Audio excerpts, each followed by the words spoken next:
RCR, la red que comunica y une al Perú. Saludar esta hora y le agradecemos la amabilidad que siempre tiene con RCR a Víctor Fuentes, él es economista del Instituto Peruano de Economía IPE. Qué gusto saludarlo, Víctor, gracias por atender esta comunicación, muy amable como siempre. Muchísimas gracias, buenos días y atento a sus preguntas. De acuerdo a un informe del Instituto Peruano de Economía, ¿no?, el tamaño de la clase media en el Perú aumentó de 26,1% en el 2020 a 30,6%, ¿no?, en el 2021. Pero esta recuperación es insuficiente para retomar el nivel prepandemia, ¿no? ¿Cuánta afectación en este momento tiene la clase media en medio de esta situación, ¿no?, de incertidumbre, crisis por la pandemia, crisis económica, crisis política? ¿Cuánto ha afectado a la clase media y qué es la clase media para entenderlo? Perfecto, muchísimas gracias. Es un buen punto de partida. Para tener una cooperación internacional, ya sea a través de varios países, también a través del tiempo, el Banco Mundial define como clase media aquellas personas, aquella población que gana entre 13 y $70 ajustados por poder de variedad de compra. Y lo que nosotros hemos podido observar es que, partiendo de esta definición, que son entre 13 y $70 por día, por persona, dos patrones muy interesantes. Primero, hay que reconocer que la clase media en el Perú se había duplicado en los últimos 15 años, de pasar de más o menos de 21% en el 2004 a 39% en el 2019, y por lo tanto se había convertido en la principal minoría del país. Como bien mencionabas, con la pandemia se redujo a 26% en el 2020, y las últimas cifras indican que se ha recuperado hasta el 31%. Y en esa misma línea, también como mencionabas, eso está por debajo del nivel prepandemia del 39%. En números, ¿no?, al margen de los porcentajes, eso significa que de 4.2 millones de personas que salieron de la clase media en el 2020, solamente 1.5 millones lograron reinsertarse en la clase media. Es decir, tenemos 2.7 millones de personas que todavía no han logrado regresar a la clase media. ¿Cómo se explica esto? Como bien mencionabas, tiene que ver con incertidumbre también, que ha afectado la generación de empleos de calidad, y precisamente el empleo se ha vuelto más precarizado. Ha habido una recuperación del empleo parcial después de la pandemia, pero este empleo se caracteriza por ser más informal y de menor calidad. Y esto en conjunto significa menores salarios. Los salarios reales, es decir, ajustados por la inflación, en el 2021 anotó el nivel más bajo en los últimos 12 años. Víctor, ¿ello qué significa? Que esos 2.700.000 peruanos, compatriotas, que no han logrado retomar su condición de clase media, ¿a qué se debe? ¿Han perdido sus trabajos? ¿Ha habido disminución en ingresos? ¿Están en la informalidad? ¿Qué es lo que ocurre? Es una combinación de todas las anteriores, lamentablemente. Por una parte tenemos más empleo informal. El nivel de informalidad ha retrocedido 10 años. El nivel de empleo adecuado, los empleos de calidad, también han retrocedido casi una década. Y junto con esto, y a manera en realidad de resumen, los salarios de los trabajadores también se han reducido fuertemente a niveles que no veíamos desde el 2009. Ahora, cabe preguntarse cómo es que, si la situación del mercado laboral se ha deteriorado, es que hemos podido aumentar la clase media. Buena parte de la respuesta tiene que ver con el acceso a recursos de fondos extraordinarios, de ingresos extraordinarios, como la liberación de fondos de AFP y CPS, que lamentablemente son estrategias insostenibles en el tiempo y que ponen en riesgo una mayor vulnerabilidad de los trabajadores frente al desempleo o después en la etapa de jubilación. Entonces, la recuperación que ha tenido la clase media, si bien es importante y hay que destacarla, probablemente enfrente riesgos de sostenibilidad durante el 2022, debido a que buena parte de estos ingresos extraordinarios probablemente no se repitan. y por lo tanto va a cobrar mayor relevancia la calidad del mercado laboral. Lamentablemente ahí la situación está bastante complicada todavía. O sea, la mitigación, o sea, lograr atenuar el nivel de ingresos por desembolso de CTS o por la liberación de fondos de AFP es simplemente temporal, ¿no? Pero de luego se vuelve una realidad, ¿no? Una realidad mucho más peligrosa, ¿no? De acuerdo. Peligrosa y que significa, al margen de los porcentajes, son millones de personas, ¿no? Tenemos 2.7 millones de personas que todavía no han logrado reinsertarse aún con las ayudas financieras extraordinarias y que no deberían repetirse.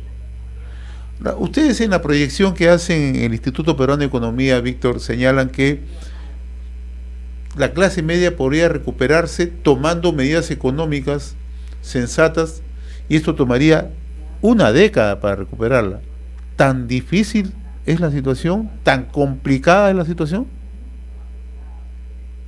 Lamentablemente sí. Recuperar la clase media significa, para recuperar la clase media necesitamos generar empleos de calidad que puedan pagar mejores salarios.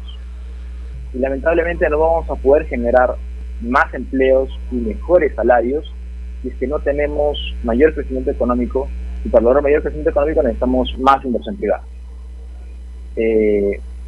Por cada sol de inversión pública en el Perú hay 4 soles de inversión privada.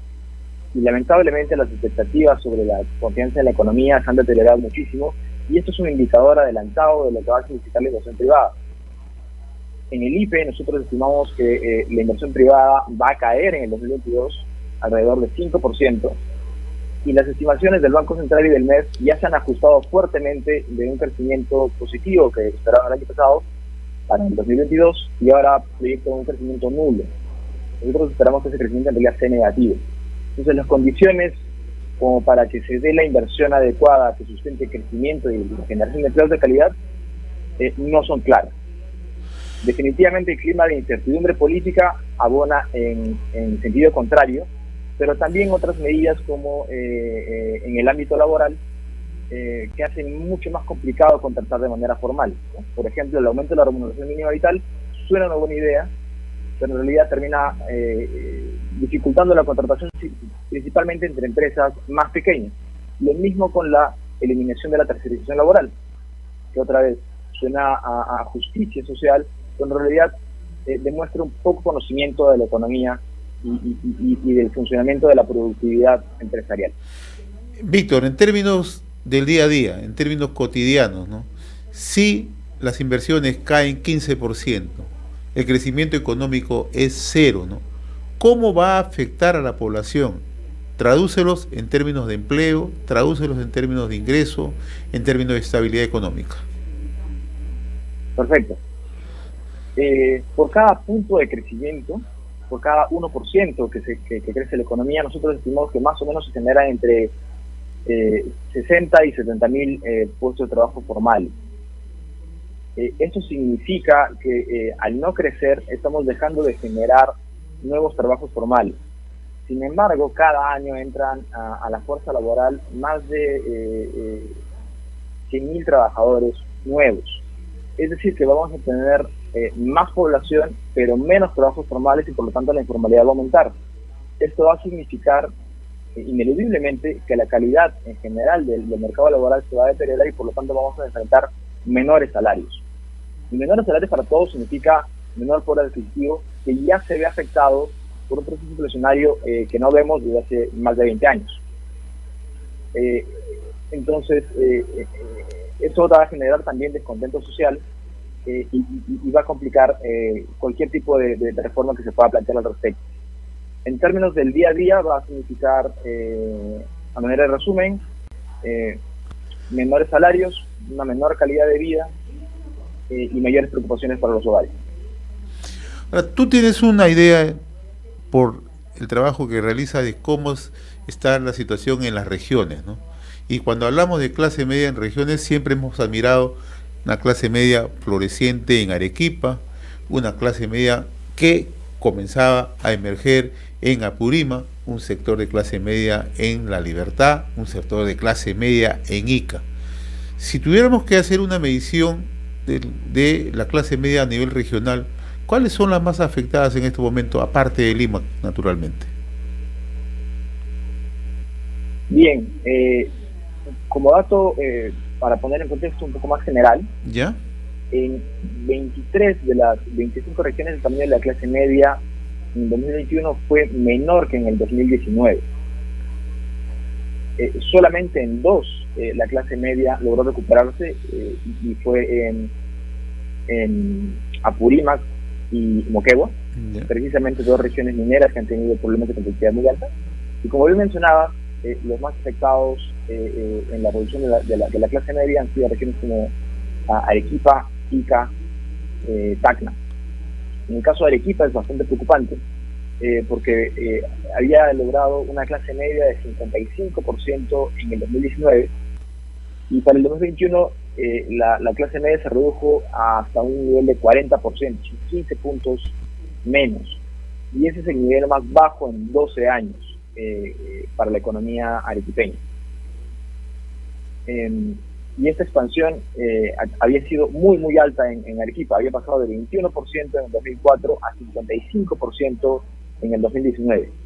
Junto con Arequipa, las regiones también más afectadas son Ica y Tacna. Víctor, hace un momento tú tocabas un tema que por muchos años los peruanos ni nos preocupábamos siquiera, el tema de la inflación, ¿no? Así como estamos, así como maneja el gobierno la situación económica, la situación política, ¿no? Toda la incertidumbre, ¿no? ¿A cuánto se puede proyectar el nivel inflacionario este año, ¿no? ¿Y cómo afectaría en el día a día esto al peruano? Las proyecciones de la inflación se espera que cierre en 5% anual, ¿no? Promedio anual. Definitivamente es una inflación que no habíamos hace mucho tiempo, que está principalmente explicada por mayores precios de alimentos y de combustible. Lamentablemente esto le pega más, en mayor proporción, a los hogares más pobres.